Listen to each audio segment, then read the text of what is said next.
কৃষ্ণের পাশে মহিলাটার নাম কি? রাধা। আচ্ছা, কি মনে করতেছেন এটা কৃষ্ণের বউ না? না, হ্যাঁ, গার্লফ্রেন্ড। জিএফ, এই জিএফটা তো তবে একটু জাতো আছে। এটা জিএফ হচ্ছে খারাপ। এটা হলো পরকীয়া স্ত্রী, তার মামি। নাউজুবিল্লাহ, বাড়িতে রাখি আসছেন নাকি? এটা তার আপন মামি। তার মামার নাম আয়ন ঘোষ। কি ঘোষ? আচ্ছা, আপনারা কি ইসকন চিনেন? ইসকন ঢাকাতে আছে না? ইসকন দেখবেন পিছনে টিকলি দেওয়া, গেরুয়া বনের পোশাক পরা, হাতের মধ্যে একটা পট্টি বেছায়, ভিতরে তসবি জপে। ইসকন, এই ইসকন হলো কৃষ্ণ ভক্ত। এখন কৃষ্ণ প্রেম করছে কার সাথে? মামি।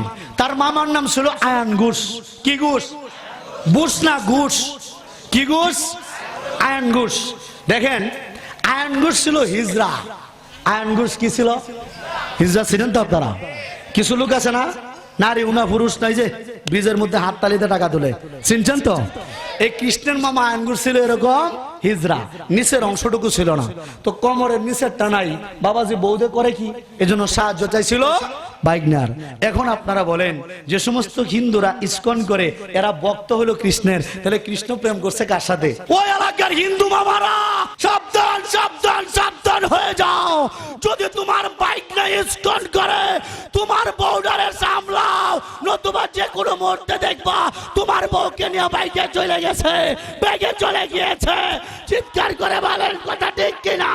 হুজুরের কথাগুলো নিশ্চয়ই আপনারা শুনতে পারছেন। এখানে হুজুর যে আলোচনাটা করছেন, এই আলোচনা নিয়ে আপনাদের মতামত আপনারা কমেন্টের মধ্যে জানাবেন। তবে আমি বলবো, আসলে এই যে কৃষ্ণ, রাধা বা এখানে আরও অনেক নাম উল্লেখ করে হুজুর এই কথাগুলো তুলে ধরছেন, তো আমার মনে হয় এটা আমাদের ধর্ম হিসাবে ঠিক না। বা আমরা কখনো কারো বদনাম করে বা কখনো কোনো ধর্মের দেবতা বা তারা যাকে দেবতা মানতেছে এবং পূজা করতেছে, তো আমরা এটা নিয়ে কথা না বলাই ভালো। যেহেতু তাদেরকেও আল্লাহ পাক রব্বুল আলামিন আমরা বলি, আর তারা ভগবান বলে, যাই বলুক না কেন, তাদেরকেও যেহেতু দিমাগ দিয়েছে, তাদেরও বুদ্ধি আছে, তো তারা যেটা করতেছে তাদের ভালো মন্দ ভাবতেছে, করতেছে, এটা নিয়ে আমাদের আলোচনা করার কোনো অধিকার নাই।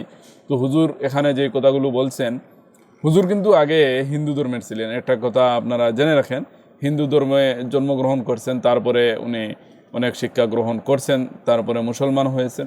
মুসলমান হওয়ার আগে হুজুর কিন্তু মূর্তি পূজাই করছিলেন। তো এখন দেখা যাচ্ছে যে হুজুর মূর্তিকে এই অপমান করতেছেন। তো আমার মনে হয় অপমান না করে আপনি নিশ্চয় ইসলাম ধর্মে আসছেন, এটা অনেক ভালো একটা কাজ করছেন।